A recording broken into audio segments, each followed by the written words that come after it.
네, 김부겸 전 더불어민주당 의원이 당대표 경선 출마를 선언했습니다. 이낙연 의원과 176석 여당을 이끌어갈 자리를 놓고 본격 경쟁을 벌이게 됐습니다. 네, 국회 연결해 보겠습니다. 최덕재 기자.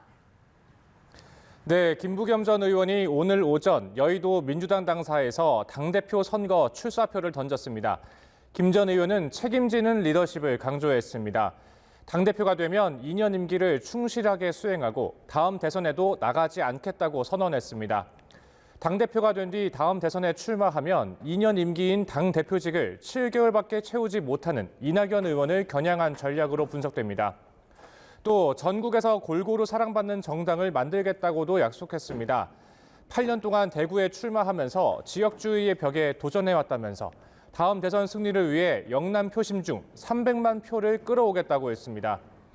각종 현안에 대해서도 구체적인 입장을 밝혔습니다. 전 국민 고용보험제도 도입과 검찰 개혁을 완수하고 고위공직자들은 적어도 3개월 이내에 부동산 관련 조치를 따르게 하겠다고 강조했습니다. 네, 부동산 문제가 정치권에서 논란이 계속되고 있습니다. 이 문제를 바라보는 여야의 시각이 조금 다른 것 같은데요.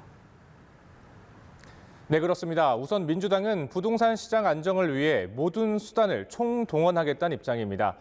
시세 차익을 목표로 하는 투기를 문제의 근원으로 보고 세제 정책 등 전방위적인 대책을 강구하겠다는 겁니다. 이와 관련해 당정은 내일 다주택자에 대해 종합부동산세 실효세율을 대폭 강화하는 내용 등을 담은 부동산 세제 대책을 발표할 방침입니다. 현재로선 종부세 최고세율을 6% 수준으로 인상하는 방안이 유력하게 검토되고 있는 것으로 전해졌습니다. 김태년 원내대표는 부동산 문제에 대한 국민의 우려가 크다는 점을 잘 알고 있다면서 종부세 강화 법안을 7월 국회에서 우선 처리하고 주택 공급 대책도 마련하겠다고 강조했습니다.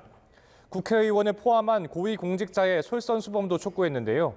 민주당은 이미 총선 출마자들에게 2년 내 실거주의 부동산을 처분한다는 서약서를 받았습니다.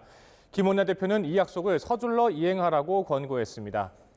한편 통합당은 정책 실패를 공직자의 부동산 처분으로 무마하려는 행태라며 집중 공세를 펼쳤습니다. 김종인 비상대책위원장은 요즘 국민들이 부동산 논란에 짜증이 날 거라며 속수무책의 상황까지 왔는데 공무원의 주택 소유 실태를 파악하겠다는 건 엉뚱한 소리라고 강조했습니다. 주호영 원내대표도 문재인 정부 들어 21번의 부동산 정책을 발표했지만 부동산 가격 폭등으로 이어지면서 모두 실패로 돌아갔다며 정책 실패가 드러난 만큼 조속히 책임자인 김현미 국토부 장관을 해임하라고 촉구했습니다. 만약 김 장관이 해임되지 않으면 국회 차원에서 해임 건의안을 제출하겠다고도 덧붙였습니다. 정의당 심상정 대표도 1인 1주택 의무화 내용을 담은 고위공직자 윤리법 개정안을 곧 발의하겠다고 했고 국민의당 안철수 대표도 정책 실패의 주범인 김현미 국토부 장관을 해임하라고 목소리를 높였습니다. 지금까지 국회에서 전해드렸습니다.